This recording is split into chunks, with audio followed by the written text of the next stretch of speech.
This is Talk Business and Politics with Roby Brock. I'm Roby Brock. Welcome to today's edition of Talk Business and Politics. It is Monday, December 19th. We appreciate you tuning in. Here are your top stories of the day. Despite a room full of sign-carrying protesters, Arkansas's 6 presidential electors dutifully cast their votes for Republican Donald Trump to be the next president of the United States. Trump carried Arkansas with more than 60% of the vote. After a year on the presidential and Senate campaign trails, Senator Marco Rubio of Florida announced that Arkansas-based impact management group's Clint Reed would take over as his chief of staff. Reed, a partner with the public affairs and political firm Impact Management Group, has been on the road with Rubio throughout his presidential bid and managed his successful U.S. Senate re-election campaign. Reed will succeed Alberto Martinez, who will assume the role of senior advisor to Rubio.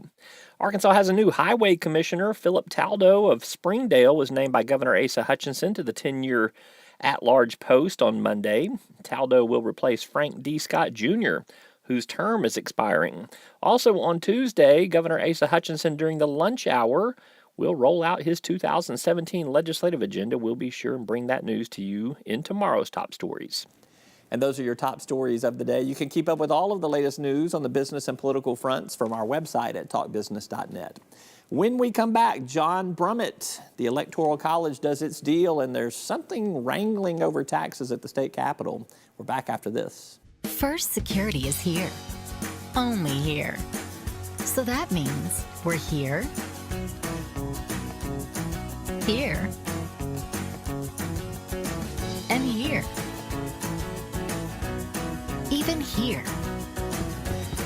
And definitely here. Because here is where we want to be for you. First Security Bank. Only in Arkansas.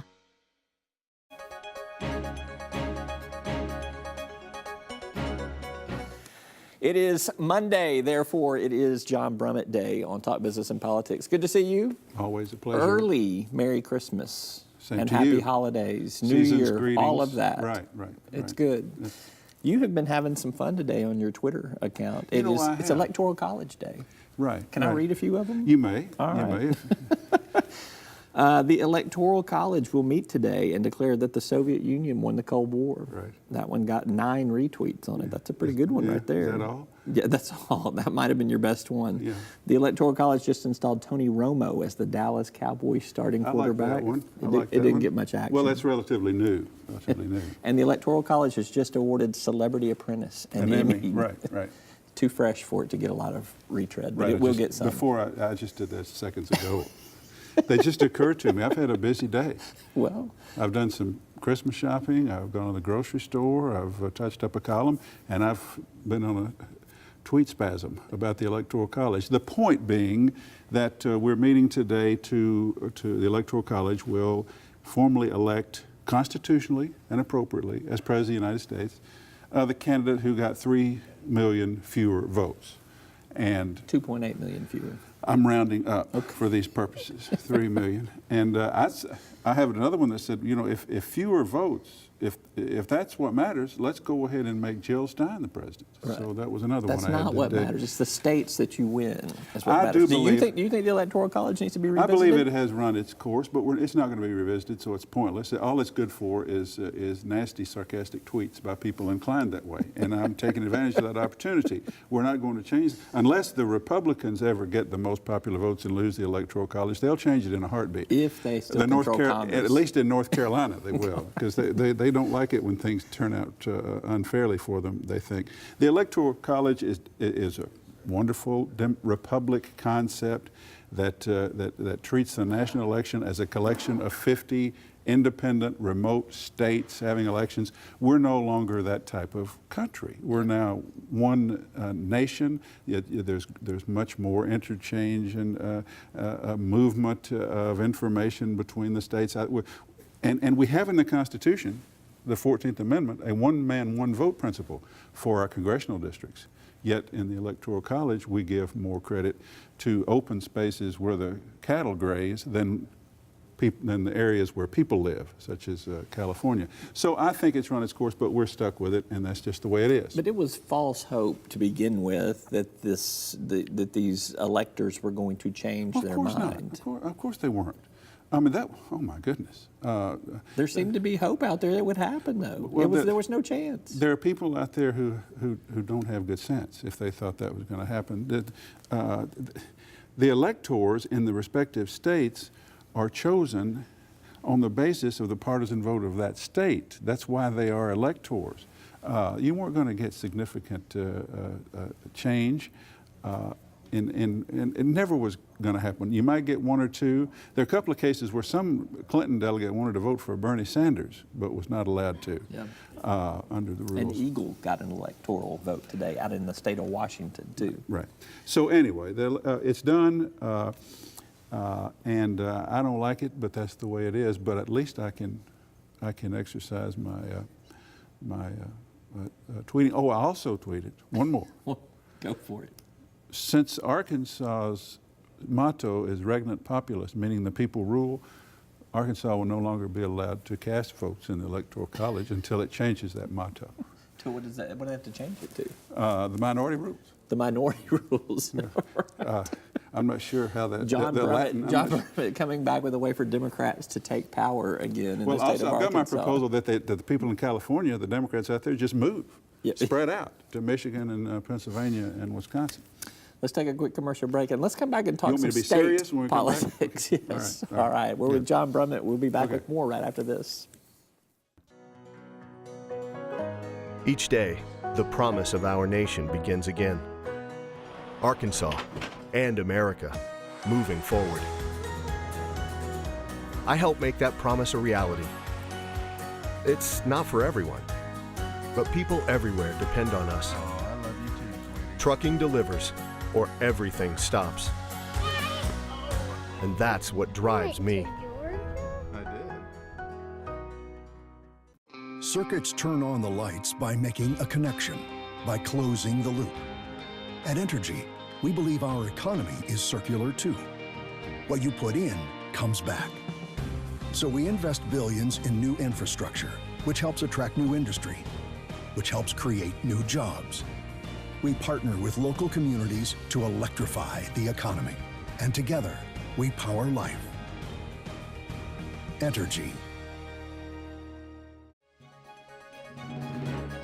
And welcome back to Talk Business and Politics. We are talking politics with John Brummett with the Arkansas Democrat-Gazette. All right, let's talk a little bit about Asa Hutchinson rolling out his tax package plan and how he plans to, where he plans to target some of that tax relief, $50.5 million. You say Asa Hutchinson is too liberal with his tax cuts. You mean he's not conservative enough? Did I say that? Asa Hutchinson, what I do say, I don't remember using the word liberal. This is what you sent to me in some notes about what we would talk about today. Well, that's just a little shorthand between us. We don't need to share that with. I have referred to him on this show and in columns as the adult supervision of state government. And I think we're lucky in this environment in which sort of an anti-government Trumpian environment to have a Republican governor who once was considered the right flank of the Republican Party, but certainly is no more, who is, because of his, I think, his lawyer background and just his own predilection, seems to be given over to pragmatic, practical solutions to problems. This, however, is even more remarkable than that. While there's great interest in the Republican Party and that has taken over the state in having across-the-board tax cuts, income tax cuts, which would accrue most beneficially in terms of dollars to the high incomes, and which people want to, and which some conservatives want to total more than $100 million. He is proposing only $50 million, and he is saying all of it would go to persons making $21,000 a year or under. It's a decidedly progressive notion to give tax relief targeted to those most in need, those at the low end. And it has gotten him not criticized, but challenged. Nobody from, say, the Koch brothers groups and Representative Charlie Collins, who said he loves his governor but wishes there were cuts for the rich people too, essentially is what he's saying. Maybe if those tax revenues had come in a little bit stronger pace, he could do a bigger one there. He also wants to help veterans as well. Well, there's another, but he offsets that with proposals to make up the money, so it's not part of his tax cut plan. But yeah, military pensions, military retirement income would be exempt, and he would make up that $13 million.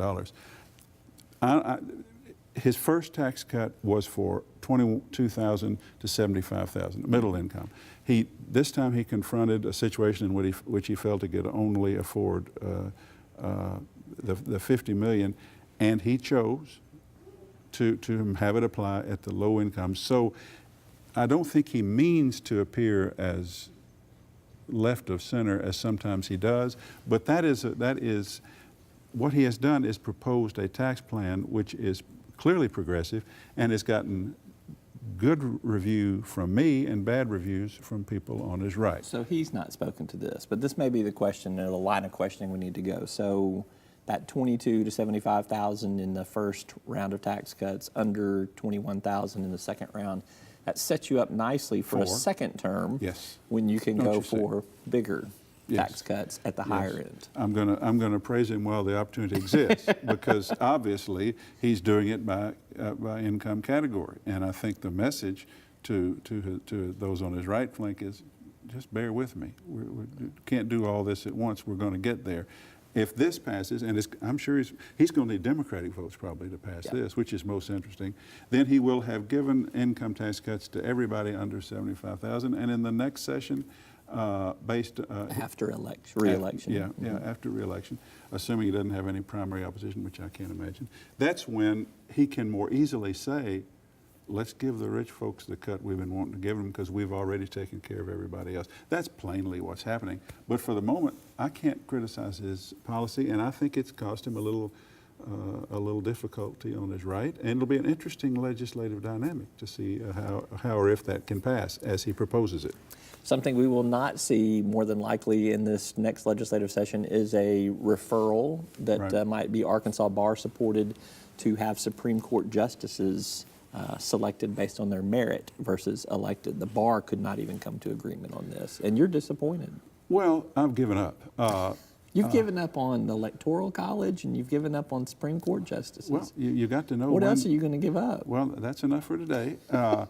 But I was an early advocate of switching to some method of merit selection or committee selection, or even I'd go with just straight gubernatorial nomination and Senate confirmation of members of the Supreme Court.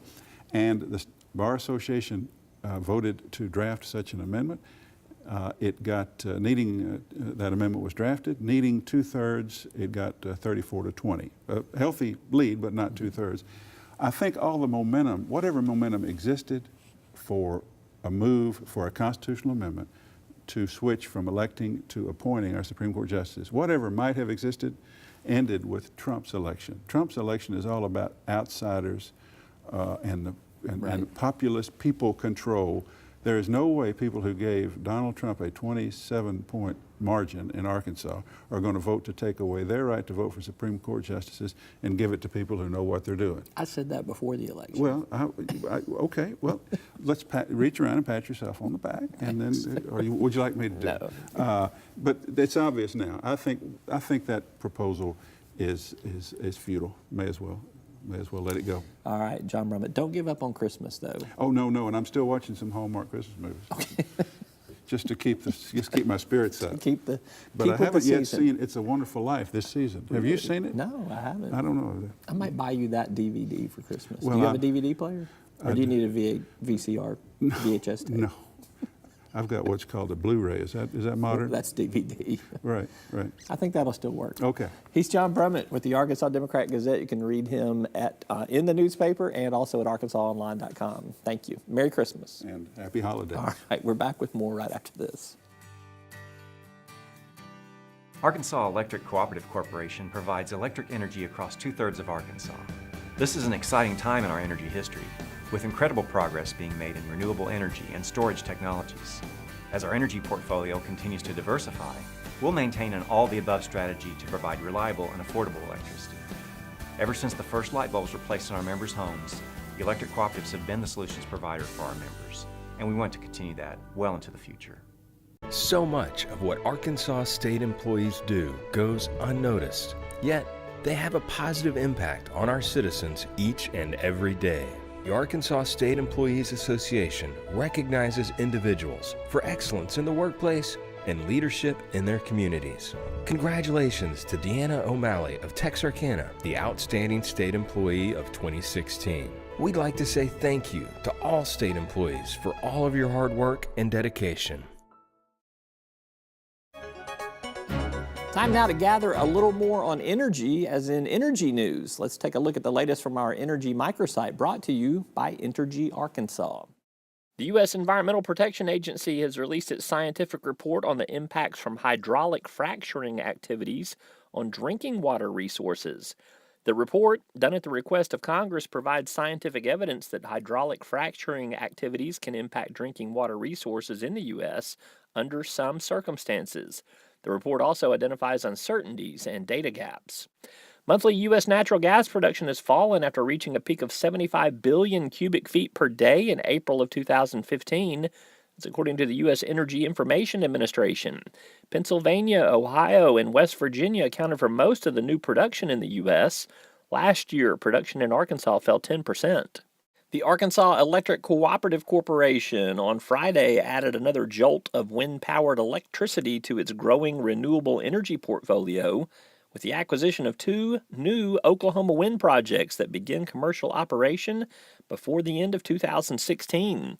The addition of the 173 megawatts of new wind energy further diversifies the electric cooperative's power mix. You can catch all of those headlines on our website at talkbusiness.net at our energy microsite. Just scroll down to the bottom half of our website to our microsite section on industries and you'll find it. That's all for today's Talk Business and Politics. Thanks for tuning in. See you tomorrow.